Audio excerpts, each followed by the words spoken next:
Hello students, welcome to education type academy. मैं हूं आपकी प्रज्ञा मैम और आज के वीडियो लेक्चर में हम क्लास 8th हिस्ट्री का chapter 5 when people rebel 1857 and after के बारे में देखेंगे। तो व्हेन पीपल रिबेल मतलब जब लोगों ने विद्रोह किया। कब विद्रोह किया? 1857 में विद्रोह किया और उसके बाद क्या हुआ उसके बारे में हमको इस चैप्टर में देखना है। तो काफ़ी सारी चीज़ें जो हैं हम इस चैप्टर में देखेंगे। जो पहले के जो चैप्टर्स है, 4 चैप्टर्स से पूरा रिलेटेड है। वहाँ पे जो सिचुएशंस आई, जो हमने पहले के चैप्टर्स में देखा कि ब्रिटिशर्स के आने के बाद जो सिचुएशंस आई, अब लोगों ने तंग आके क्या है विद्रोह करना चालू किया। इससे पहले वाले चैप्टर में भी हमने देखा ट्राइब्स हैं, जो ट्राइबल पीपल्स हैं वो इनके खिलाफ विद्रोह कर रहे हैं। और विलेज जो कंट्रीमैन वाला जो हमने चैप्टर देखा था उसमें भी हमने देखा था कि लोग विद्रोह करना स्टार्ट कर रहे हैं। अब जो एक्चुअल विद्रोह है, जो सबसे बड़ा विद्रोह रहा 1857 में, फर्स्ट भी बोल सकते हैं, फर्स्ट विद्रोह जो रहा, फर्स्ट रिबेल जो रहा, फर्स्ट रिवॉल्ट जो रहा 1857 में ब्रिटिशर्स के खिलाफ, उसके बारे में हमको इस चैप्टर में देखना है। तो काफ़ी सारे जो नामी पर्सनैलिटीज़ हैं जिनके बारे में आपने सुन रखा है उनके बारे में भी हम देखेंगे। जैसे कि आपने मंगल पांडे के बारे में सुना होगा, रानी लक्ष्मीबाई के बारे में सुना होगा, लास्ट मुगल रूलर बहादुर शाह जफर, उनके साथ क्या हुआ उसके बारे में भी हमको इस चैप्टर में देखने के लिए मिलेगा। तो चैप्टर स्टार्ट करते हैं।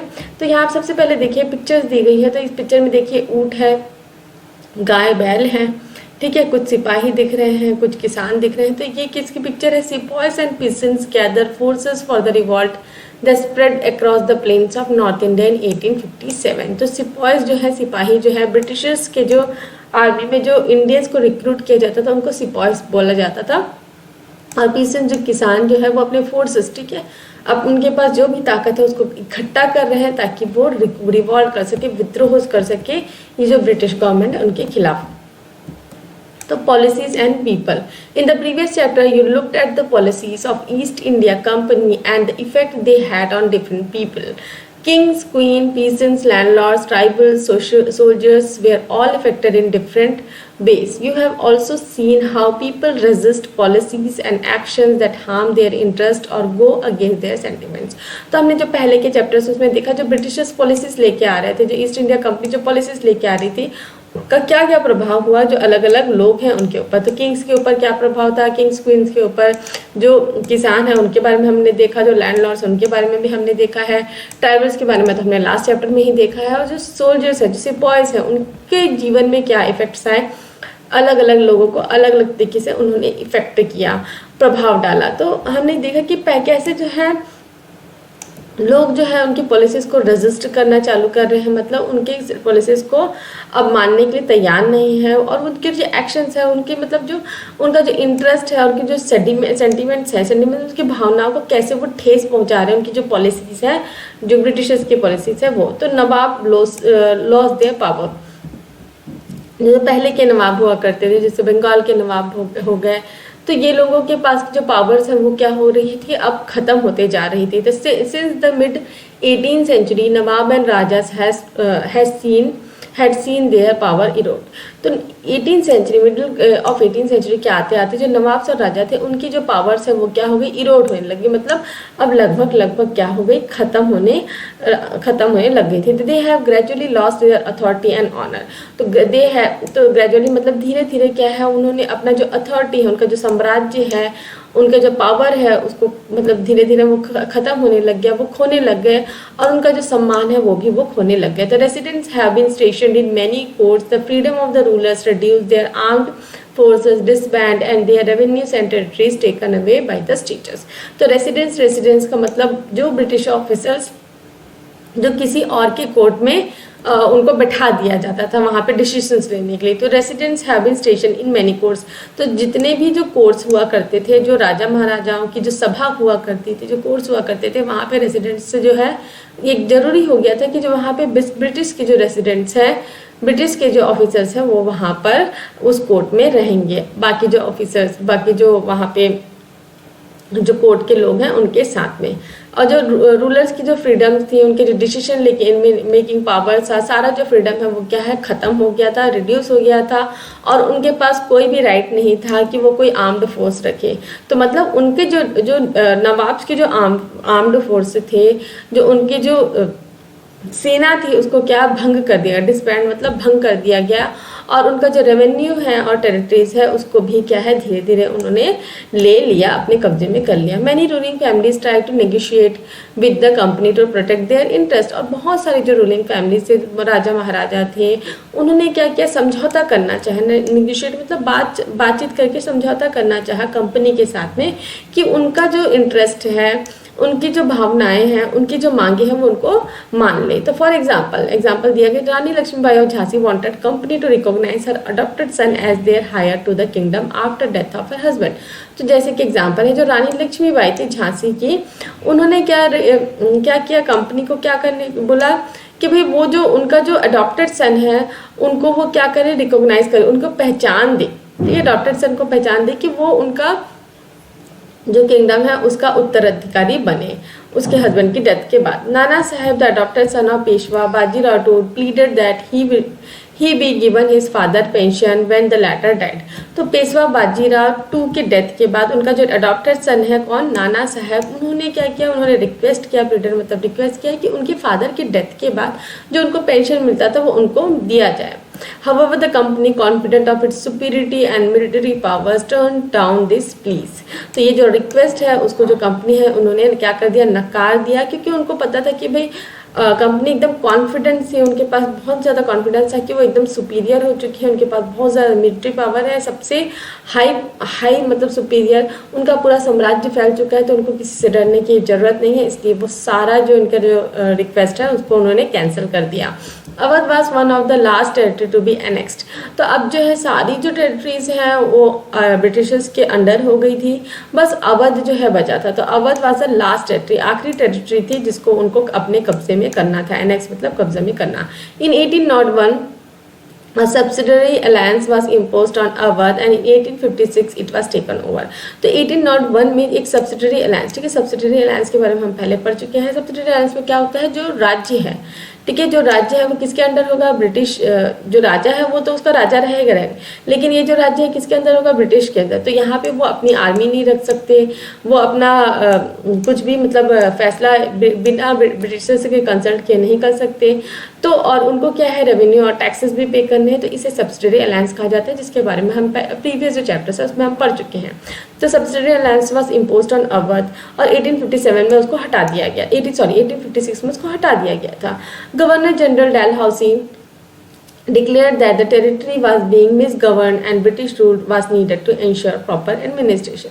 तो जो ब्रिटिश के जो गवर्नर जनरल है कौन, डलहौसी, उन्होंने क्या क्या डिक्लेयर कर दिया था, क्या घोषित कर दिया था, ये जो टेरिटरी है अवध की, वहाँ पे जो है वहाँ का जो राजा है वहाँ पे अच्छे से राज्य नहीं कर पा रहा है, मिसगवर्न मतलब वहाँ से अच्छे से राज्य नहीं कर पा रहा है, और ब्रिटिश रूल का की ज़रूरत है कि वहाँ पे प्रॉपर एडमिनिस्ट्रेशन के लिए, मतलब वहाँ पे अच्छे से राज्य चलाने के लिए वहाँ पे उस जो एरिया को ब्रिटिश रूल के अंदर ले लेना चाहिए।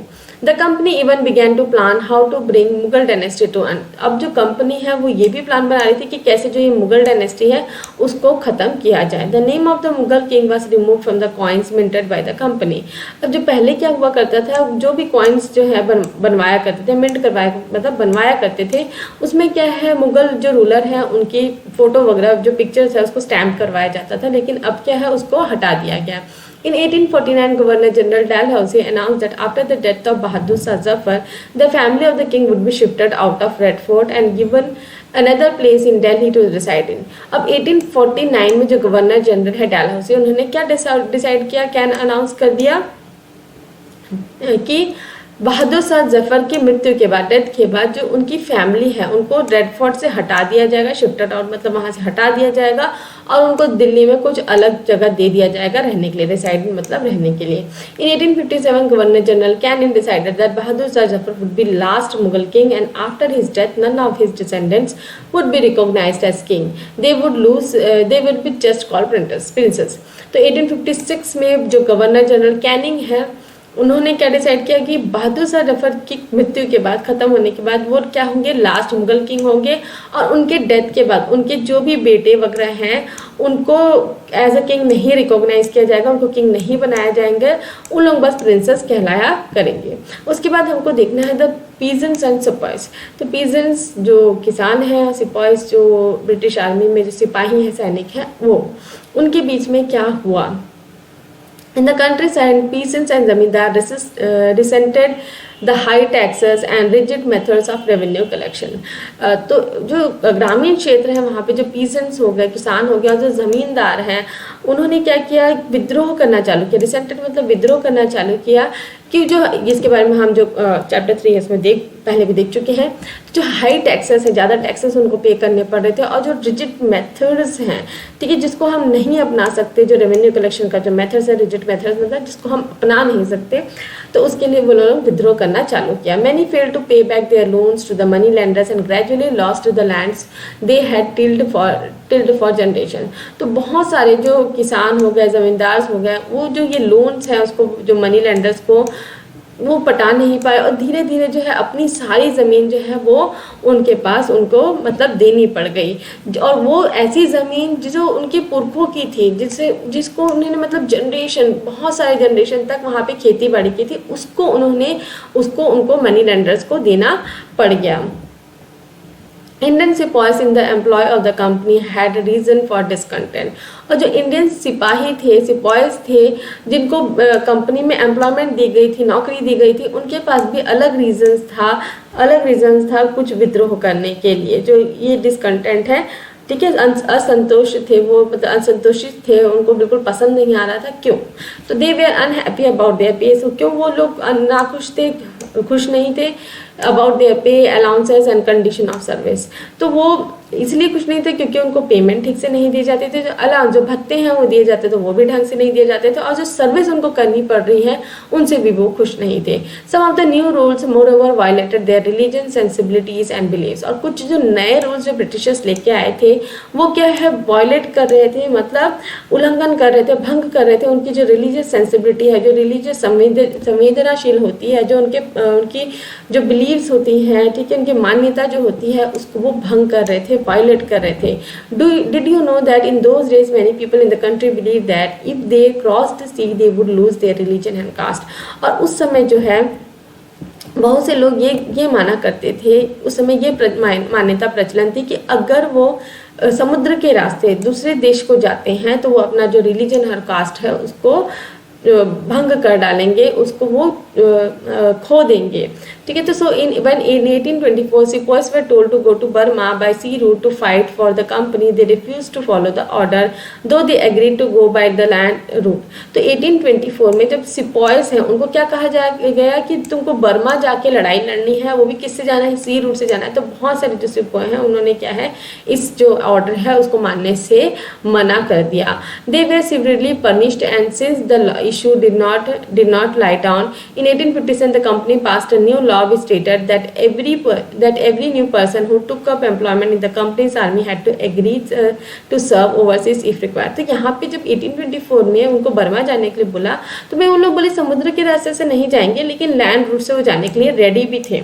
उसके बावजूद भी जो है उनको क्या है, बहुत ही गंदे तरीके से, बुरे तरीके से उनको क्या है पनिशमेंट दी गई, ठीक है। उसके बाद जो है एक मतलब उन्होंने ये बोला कि जो इस बात को नहीं मानेगा उनको क्या पनिशमेंट दी गई। और उसके बाद 1856 में कंपनी ने एक नया लॉ बनाया जिसमें ये बोला कि जो भी व्यक्ति जो कंपनी में एम्प्लॉयमेंट ले रहा है ना, यहाँ पे नौकरी ले रहा है, तो उसको जो कंपनी का जो रूल है उसको मानना पड़ेगा, और ये भी मानना पड़ेगा कि उसको जब भी बाहर जाने की ज़रूरत पड़ी सी रूट से तो उसको वहाँ पे जाना पड़ेगा। Sepoys also reacted to what was happening in the countryside.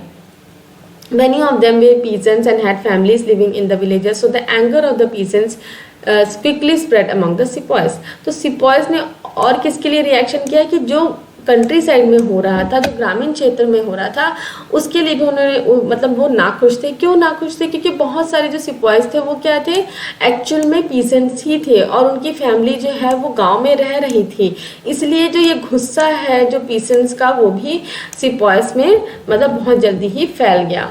अब उसके बाद रिस्पॉन्सेस टू रिफॉर्म्स मतलब जो चेंजेस वो लेके आ रहे थे, ब्रिटिशर्स जो चेंजेस लेके आ रहे थे उसके लिए क्या जो है रेस्पॉन्स कर रहे थे इंडियन पीपल, उसको हमको देखना है। तो यहाँ पे दो लोग जो है बातचीत कर रहे हैं।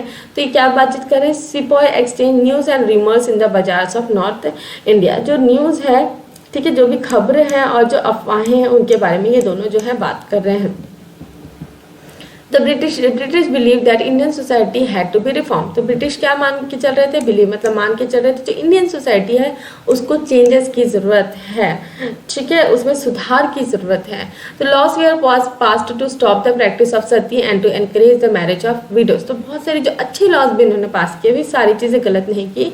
तो एक लॉ क्या है, जो प्रैक्टिस ऑफ सती है, ठीक है, सती सिस्टम में क्या होता था, अगर किसी लेडी की किसी की मृत्यु हो जाती है, ठीक है, किसी आदमी की मृत्यु हो जाती है, तो उसकी जो पत्नी है उसको भी उसके साथ उसकी चिता में जल जाना होता था। तो ये तो क्या था, प्रैक्टिस ऑफ सती। और जो रीमैरिज है उसको, है ना, जो भी विधवा है उसकी जो रीमैरिज मतलब उसकी फिर से शादी करने के लिए उन्होंने एनकरेज किया। English language education was actively promoted. और जो इंग्लिश लैंग्वेज है जिसमें अभी भी हम पढ़ रहे हैं, तो उसको उन्होंने प्रमोट करना स्टार्ट किया। After 1830 the company allowed Christian missionaries to function freely in its domain and even own land and property. और 1830 के बाद जो कंपनी है उन्होंने क्या है, जो क्रिश्चियन मिशनरीज थी, जो क्रिश्चियन मिशनरी का जो ग्रुप था, उनको क्या बोला कि भाई तुम अपना एरिया, जो अपना जो डोमेन है उसमें आप फ्रीली फंक्शन कर सकते हैं, और इवन जो लैंड और प्रॉपर्टी है उसको भी अपने अधिकार में रख सकते हैं। In 1850 a new law was passed to make conversion to Christianity it easier। तो 1815 में एक नया लॉ पास किया गया जिसमें जो है, जो भी व्यक्ति जो है क्रिश्चियनिटी में, है ना, अपना धर्म को कन्वर्ट करके क्रिश्चियन बनना चाहता है, वो आसानी से कर सकता था। तो this law allowed an Indian who had converted to Christianity to inherit the property of his ancestor. तो भाई एक बहुत ही मतलब धोखाधड़ी वाला एक लॉ पास किया। उसमें क्या क्या, अगर कोई क्रिश्चियन बनना चाहता है तो उसको अपनी जो एंसेस्टर है उसकी सारी प्रॉपर्टी मिल जाएगी। मतलब लालच में वो यहाँ के सारे लोगों को हिंदू से क्या है, क्रिश्चियन में कन्वर्ट करना चाहते थे। तो many Indians began to feel that British were destroying their religion, their social custom and their traditional way of life. तो बहुत सारे इंडियंस जो है उनको ये लगने लग गया कि ब्रिटिशर्स जो है वो मतलब भंग कर रहे हैं, वो डिस्ट्रॉय कर रहे हैं, ख़त्म कर रहे हैं उनका जो रिलीजन है, उनके जो सोशल कस्टम्स हैं, और जो उनका रहने का जो तरीका है, ट्रेडिशनल जो हम रहते आए हैं, उनको भंग कर रहे हैं। There were of course other Indians who wanted to change existing social practices। You will read about this reformers and reforms movement in chapter 7। तो चैप्टर 7 में हम इन सब चीज़ों के बारे में, ये जो रिफॉर्मर्स हैं और ये जो रिफॉर्म्स हैं, ये जो सुधार हैं और ये जो रिफॉर्मर्स मतलब समाज सुधारक है, उनके बारे में और अच्छे से पढ़ेंगे। Through the eyes of the people, अब देखेंगे कि लोगों के नज़रिए से क्या देखा जाता था। To get the glimpse of what people were thinking those days about British rule, study source 1 और 2। तो हम सोर्स 1 और 2 में देखेंगे कि वहाँ पे जो ब्रिटिशर्स थे उनके बारे में क्या लोग सोचा करते थे। A list of 84 rules, ठीक है। Given here is an excerpts from the book Majhaparvas written by Vishnu Bhatt Godse, a Brahman from a village in Maharashtra। तो यहाँ पे एक छोटा सा मतलब एक्सरप्ट मतलब जो भी बुक है उसका एक छोटा सा पार्ट, एक खंड, ठीक है, एक खंड दिया गया है। कौन सी बुक है ये? मझापरवास। ये किसने लिखा है? विष्णु भट्ट गोडसे ने। ये बुक्स है, बुक के जो नाम है, ऑथर है, उनका जो है, उनके बारे में मतलब उस चीज़ को याद रखना बहुत ज़रूरी है। जैसे ये बुक है, इनके ऑथर ये हैं, तो ये चीज़ें भी कई बार एग्जाम्स में पूछी जाती हैं। He and his uncle has set out to attend a yagya being organised इन मथुरा। तो ये जो विष्णु भट्ट है और उसके अंकल है वो कहाँ निकल गए? सेट आउट मतलब वो निकले हुए हैं किसको अटेंड करने के लिए? यज्ञ है, यज्ञ है जिसको मथुरा में ऑर्गेनाइज किया गया है। Vishnu Bhatt writes about writes that they met some sepoys on the way who told them that they should not proceed on the journey because there was a massive uphill was going to break out 3 days, sepoys said। तो उसके बाद जो है विष्णु भट्ट जो है वो लिखते हैं कि वो कुछ सिपॉय से मिले रास्ते में, और उन्होंने क्या बोला कि अब उनको आगे नहीं जाना चाहिए, उनको जो जर्नी है वहीं खत्म कर देनी चाहिए, क्योंकि 3 दिनों में एक मासिव अपहेवल मतलब एक बहुत ही बड़ा विद्रोह, एक बहुत ही बड़ी क्रांति आने वाली है, जिसके कारण उनको आगे नहीं बढ़ना चाहिए। The English were determined to wipe out the religions of Hindus and Muslims। और सिपॉय ने क्या कहा? तो इंग्लिश है ना, English were determined to wipe out their religions and religions of Hindus and Muslims। They had make a list of 84 rules and announced this in the gathering of all big kings and princes in Calcutta।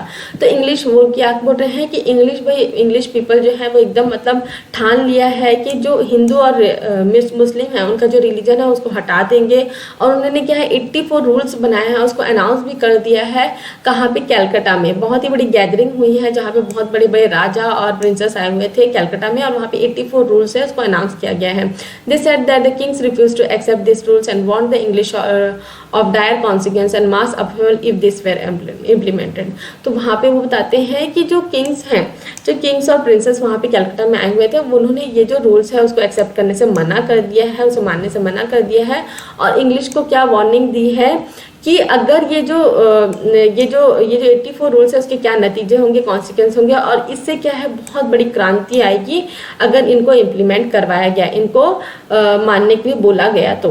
That the kings all return to their capitals in great anger, और उसके बाद जो है सारे जो राजा है वो बहुत ही गुस्से में अपने कैपिटल लौट गए। All the big people began making plans, a date was fixed for the war of religion and the secret plans has been circulated from the cantonment in married by letter send to different cantonments.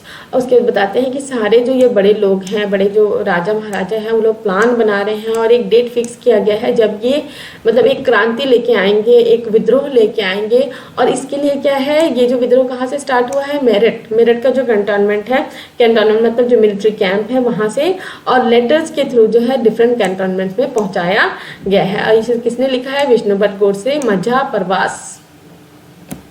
अब उसके बाद एक source 2 देखेंगे। There was so soon excitement in every regiment. तो धीरे धीरे क्या है, सारे जो रेजिमेंट्स है उसमें एक्साइटमेंट मतलब ये जो विद्रोह है उसकी जो क्रांति आने वाली है उसके लिए लोग उत्साहित होने लग गए। Another account we have from those days from are the memoirs of Subedar Sitaram Pandey. तो ये अलग अकाउंट है जिसको किसने लिखा है? सूबेदार सीताराम। मेमोर मतलब अपना एक आत्मकथा लिखते हैं ना, हम डायरी वगैरह लिखते हैं, उसको मेमोर बोला जाता है। तो Sitaram Pande was recruited in 1812 as a sipahi in Bengal native army. He serve the English for 48 years and retire in 1868। तो सीताराम पांडे कौन थे? वो सिपाही थे बंगाल नेटिव आर्मी में। और कब इनको रिक्रूट किया गया था? 1812 से वो सिपाही थे बंगाल नेटिव आर्मी में। और उन्होंने इंग्लिश को कब तक से सर्व किया? 48 ईयर्स तक सर्व किया, वहाँ पे काम किया, और 1860 में वो रिटायर हो गए। He helped the British to suppress the rebellion though his son was a rebel and was killed by British in front of his eye। तो उन्होंने क्या हेल्प किया? जो ब्रिटिश है उन्होंने जो रिबेलियन हो रहा था, जो विद्रोह हो रहा था एक समय, उसको उन्होंने ख़त्म करने के लिए ब्रिटिश का हेल्प किया। और वहाँ जब उनका खुद का बेटा विद्रोही था वहाँ पे, और उन्होंने क्या देखा? ब्रिटिशर्स जो है अब उनकी आंखों के सामने उनका जो सन है, उनका जो पुत्र है, उसको खत्म कर देते हैं। On retirement he was persuaded by his commanding officer Norgate to write his memoirs. तो जब वो रिटायर हो गए तब जो एक ब्रिटिश कमांडिंग ऑफिसर है नॉरगेट, उन्होंने कहा कि तुम अपनी मेमोर लिखो, अपनी आत्मकथा लिखो। ही कंप्लीटेड राइटिंग इन 1861 इन अवधि। ठीक है, 1861 में उन्होंने अवधि लैंग्वेज में इसको कंप्लीट किया, और Norgate translated it into English and had published under the title from sepoy to subedar. तो नॉरगेट ने क्या किया? उसको इंग्लिश में ट्रांसलेट किया और उसको पब्लिश करवाया किस टाइटल से? From sepoy to subedar. Here is an excerpt from the Sitaram Pande road. तो सीताराम पांडे ने क्या लिखा उसके बारे में यहाँ छोटा सा काव्य उनका खंड है, सॉरी काव्य नहीं, खंड दिया गया है। It was my humble opinion that this seizing of Oudh मतलब यहाँ पे अवध बोल रहे हैं, filled the minds of sepoys with distrust and let them to plot against the government. तो यहाँ पे वो बता रहे हैं कि मेरा क्या ओपिनियन है कि जो अवध को वो छीनना चाह रहे हैं, ठीक है, जो ब्रिटिशर्स को छीनना चाह रहे हैं, उसके कारण जो है सिपॉय के मन में मतलब डिस्ट्रस्ट आ गया है। जो ब्रिटिशर्स हैं उनके प्रति जो है उनका जो विश्वास है वो कम हो गया है, और वो क्या है, एक प्लॉट बना रहे हैं, एक प्लान बना रहे हैं गवर्नमेंट के खिलाफ। Agents of nawab of Awadh and also the king of Delhi were sent all over India to discover the temper of enemy army. Sorry, तो जो जितने भी एजेंट्स हैं नवाब ऑफ अवध के और जो दिल्ली के जो किंग थे, सुल्तान थे, उन्होंने पूरे इंडिया में क्या है अपने एजेंट्स को भेजा ताकि वो डिस्कवर देख सके कि आर्मी में क्या हो रहा है, जो आर्मी का गुस्सा है वो किस लेवल तक है। They worked upon the feelings of sepoy telling them how treacherously the foreigners have behaved towards their king। तो वो मतलब वो बताना चाह रहे हैं कि कैसे जो वो देखते हैं कि कैसे जो है उनकी जो सिपाही की फीलिंग्स हैं, और वो उनको बता रहे हैं कि कैसे है ना, ट्रिचसली, जैसे कपटी, मतलब कैसे कपटी तरीके से जो ये फॉरेनर्स हैं उनके साथ बिहेव करने आ रहे हैं, उनके किंग के साथ बिहेव करते आ रहे हैं। They invented 10,000 lies and promises to persuade the soldiers to unity and turn against their masters the English. तो उन्होंने क्या है, दसों हजारों झूठ बोले, कई प्रोमिसेस दिए जो सोल्जर्स हैं, ताकि वो राज विद्रोह करे, अपने जो मास्टर्स हैं, इंग्लिश पीपल के थ्रू के लिए वो विद्रोह करना चाहे, सैनिक जो है विद्रोह करे अपने ही मास्टर्स के लिए। और उनके मास्टर्स कौन है, English, with the object of restoring the empire of Delhi to throne. और उनका उद्देश्य क्या होना चाहिए इस समय, जो एम्परर्स है दिल्ली के, उसको वापस थ्रोन में बैठाने के लिए। They maintained that this was the wholly within the army's power if the soldiers would only act together and do as they were done। तो ये यहाँ पे बोलना चाह रहे, जो एड्रियंस हैं, जो सारे जो सिपाहीज के पास गए हैं, वो ये बोलते हैं कि हमको साथ मिलके लड़ना है और जैसा वो एडवाइस दे रहे हैं उनको उस हिसाब से काम करना है। तो यहाँ पे एक सिपाही मूवमेंट है, rebel sipahis at Meerut attack officers, enter the homes and set fire to the building. अब एक सेकेंड सोर्स है, कंटिन्यू है उसी का ही। It chance that about this time the sarkar send parties of man from each regiments to different garrisons for instruction in use of new rifle. अब क्या हुआ, एक टाइम आया, एक चांस था कि जो सरकार है, जो ब्रिटिशर्स है, वो क्या है, अपनी पार्टीज भेजती है, ठीक है, मैन की पार्टीज भेजती है, अलग अलग जो रेजिमेंट्स है वहाँ पे, जो रेजिमेंट्स है, डिफरेंट जो सैनिक का जो काबिला है वहाँ पे, उनको इंस्ट्रक्शन देती है कि नए राइफल को यूज करने के लिए। This man perform the new drill for some times until report got about by some means or other that cartridges used for this new rifles were greased with the fat of cow and pigs। तो अब जो है यहाँ पे जो सिपाहीज है वो क्या है, ड्रिल परफॉर्म कर रहे हैं, ड्रिल जो मार्च फास्ट करते हैं। उनने कुछ समय तक उस राइफल को पकड़ के मार्च फास्ट किया, लेकिन जब उन्हें एक रिपोर्ट मिली कि ये जो कार्टिजेस हैं, ठीक है, ये जो गन यूज कर रहे हैं उसमें जो कार्टिजेस हैं, उनकी जो राइफल्स हैं, ठीक है, उसको क्या है, ग्रीस किया गया था एनिमल फैट्स से, ठीक है, काउस और पिग के फैट से। तो the mens from our regiment rode to the other in the regiment telling them about this, and there was soon excitement in every regiment. Some men pointed out in 40 years service nothing had been ever done by Sarkar to insult their religion, but I had already mentioned the Sepoy's mind had been inflamed by Sizer of Ud। ठीक है, तो ये बताना चाह रहे हैं कि भाई 40 ईयर्स के, वो ये बताना चाह रहे हैं कि 40 ईयर्स के सर्विस में उन्होंने ऐसा कुछ नहीं देखा था। लेकिन अब क्या हो रहा है कि जो गवर्नमेंट है, उनकी जो रिलीजियस बिलीव्स हैं उनको धक्का दे रहे हैं। जो काऊ है उनको तो एक देवी के, एक भगवान की तरह मानते आए हैं इंडियंस के, उसी के फैट को मुंह में लेंगे, तो ये तो मतलब बहुत गलत चीज़ हो रही है। और जो अवध है, ठीक है, जो अवध को कैप्चर करना चाह रहे हैं, उसके कारण भी जो है सिपाही जो है उनके मन में कहीं ना कहीं गुस्सा है। Interested parties were quick to point out that the great aim of the English was turn us to Christians and they had therefore introduce cartridges in order to bring this about since both Mohammedans and Hindus would defiled by using it. तो और अब ये क्या सोच रहे हैं, इन्होंने cartridges इसलिए इंट्रोड्यूस करवाए हैं ताकि वो जो है उनका जो एम है, ठीक है, वो क्या है कि वो उनको क्रिश्चियंस में कन्वर्ट कर दे, क्योंकि जो मुस्लिम्स और हिंदू हैं उसको वो इन चीज़ों को मानने के लिए तैयार नहीं होंगे। जो कार्टिजेस हैं जो काउस और पिग से ग्रीस्ड है उसको मुंह में लेने के लिए तैयार नहीं होंगे। और इससे क्या होगा, वो सारे लोग जो है हिंदू धर्म को, क्योंकि उनको वहाँ पे एम्प्लॉयड रहना है, तो वो हिंदू धर्म को क्या है छोड़ के क्रिश्चियन बन जाएंगे। तो ये मेन एम क्या था, ये सोच रहे हैं कि मेन एम जो ब्रिटिशर्स का ये है।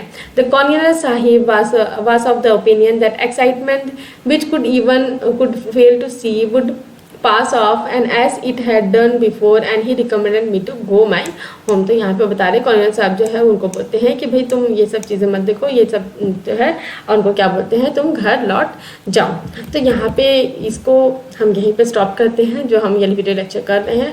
अब आगे हम देखेंगे immunity become a popular rebellion, ठीक है। तो ये धीरे धीरे कैसे रेबिलियन में एक पूरा विद्रोह में फैला, उसको हमको देखना है।